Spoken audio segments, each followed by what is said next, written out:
Assalamualaikum warahmatullahi wabarakatuh. Apa kabarnya hari ini anak-anak? Alhamdulillah.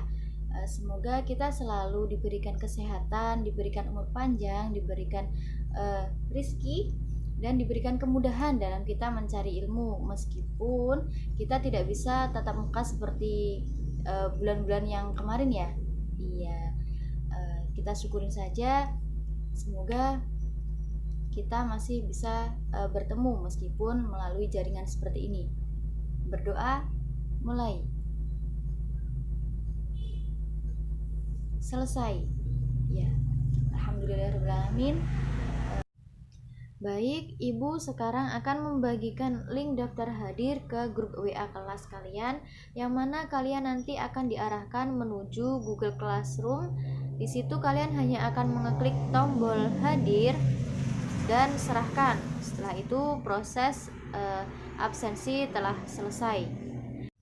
Nanti batas akhir pengumpulan absensi yakni 10 menit setelah proses pembelajaran di jam Ibu selesai. Jika lebih dari 10 menit kalian belum melakukan absensi, maka kalian dianggap tidak hadir, karena di situ secara otomatis sudah Ibu setting 10 menit setelah pembelajaran selesai, maka akan tertutup dengan sendirinya. Ya, jadi mohon tepat waktu dalam pengisian absensi. Untuk selanjutnya, apakah kalian masih ingat minggu lalu kita membahas mengenai apa? Ya, betul. Minggu lalu kita baru menyepakati kontrak forum yang akan kita lakukan dalam proses pembelajaran 1 semester ke depan, di mana kita melakukannya itu melalui online, ya. Dan minggu ini kita baru masuk ke materi yang pertama, yakni Al-Qur'an adalah kitabku. Ibu di sini akan membahas sekilas mengenai pengertian dan juga nama-nama Al-Qur'an. Tapi sebelum masuk ke materi, Ibu memberitahukan kepada kalian bahwasanya hari ini Ibu akan membagi 13 kelompok dan satu kelompok terdiri dari 3 siswa. Di situ nanti setiap kelompok sudah Ibu bagikan 1 poin yang akan dibahas untuk berdiskusi dan nanti akan dipresentasikan di grup WA. Ibu sudah membagikan filenya ya di grup WA. Di situ juga sudah Ibu kasih materi dan juga nama-nama kelompok beserta poin yang akan dibahas. Ya, nanti kalian baca. Nah, di sini Ibu akan membahas sekilas saja untuk menyingkat waktu. Yang pertama, pengertian Al-Qur'an. Di sini para ulama dalam bidang ilmu Al-Qur'an telah mendefinisikan Al-Qur'an menurut pemahaman mereka masing-masing. Dan di sini baik secara etimologi maupun terminologi juga sudah maksudnya sudah dibahas. Kemudian perbedaan itu terjadi disebabkan oleh adanya perbedaan sudut pandang dan juga perbedaan dalam menyebutkan unsur-unsur, sifat-sifat ataupun aspek-aspek yang terkandung di dalam Al-Qur'an itu sendiri, yang mana sangat luas dan juga komprehensif. Semakin banyak unsur dan juga sifat dalam mendefinisikan Al-Qur'an, maka semakin panjang redaksinya. Namun demikian, perbedaan tersebut bukanlah sesuatu yang bersifat prinsipil. Akan tetapi justru perbedaan pendapat tersebut bisa saling melengkapi satu sama lain, sehingga jika pendapat-pendapat itu digabungkan, maka pemahaman terhadap pengertian Al-Qur'an juga akan lebih luas dan juga komprehensif. Nah, seperti itu. Kemudian mengenai nama-nama Al-Qur'an, di sini itu sangat banyak ya. Yang pertama ini, nama Al-Qur'an bukanlah satu-satunya nama yang diberikan Allah terhadap kitab suci yang diturunkannya kepada Nabi Muhammad menurut As-Suyuti. Dalam kitab Al-Itqan fi Ulumil Qur'an menyebutkan bahwasanya Al-Qur'an mempunyai 55 nama. Dan bahkan dalam ensiklopedia Islam untuk pelajar disebutkan ada 78 nama bagi kitab suci Al-Quran itu sendiri. Namun jika diperhatikan dan dicermati lebih lanjut, maka berdasarkan ayat-ayat Al-Quran secara redaksional, di situ akan didapatkan beberapa nama saja.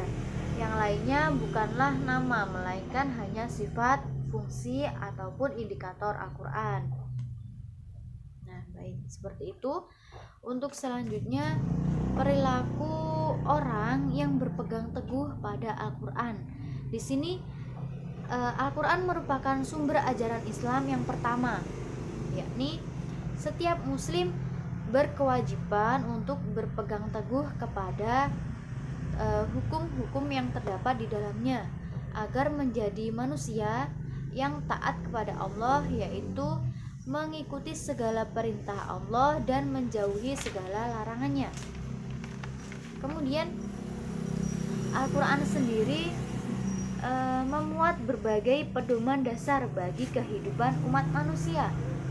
Kita sebagai seorang muslim haruslah meyakini tuntunan yang terkait dengan keimanan kaidah, yaitu ketetapan yang berkaitan dengan iman kepada Allah, malaikat-malaikat, kitab-kitab, rasul-rasul, dan juga hari akhir serta qada dan qadar.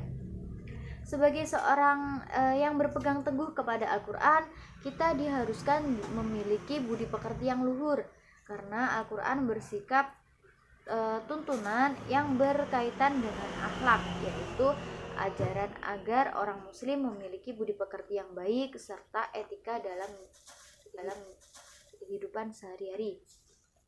Kemudian sebagai seorang yang berpegang teguh kepada Al-Quran, kita juga harus melaksanakan ibadah, karena Al-Quran berisikan tuntunan yang berkaitan dengan ibadah, yakni sholat, puasa, zakat maupun haji. Nah, baiklah, demikian yang Ibu sampaikan. Apakah ada yang ditanyakan? Apakah ada yang kurang jelas? Ya, jika tidak, maka Ibu ingatkan lagi, jangan lupa absensinya 10 menit setelah pembelajaran selesai akan ditutup.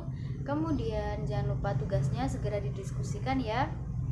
Untuk selanjutnya, kesimpulan dari pengertian Al-Quran sendiri adalah Al-Quran merupakan kalamullah yang berlafazkan berbahasa Arab, kemudian yang diturunkan kepada Nabi Muhammad melalui perantara malaikat Jibril sebagai mukjizat yang disampaikan kepada kita dengan cara mutawatir. Kemudian Al-Quran juga telah dihafalkan dengan baik oleh umat Islam, terus ditulis dalam mushaf-mushaf dimulai dari surat Al-Fatihah dan diakhiri dengan surat An-Nas, dan membacanya itu dinilai sebagai ibadah. Itu merupakan kesimpulan dari Al-Quran. Dan untuk selanjutnya, Al-Quran itu memiliki beberapa nama-nama, diantaranya Alkitab yang berarti yang ditulis, kemudian Al-Furqan yang berarti pembeda, kemudian At-Tikr yang berarti pemberi peringatan, dan yang terakhir At-Tanzil yang artinya diturunkan. Demikian kesimpulan yang Ibu sampaikan.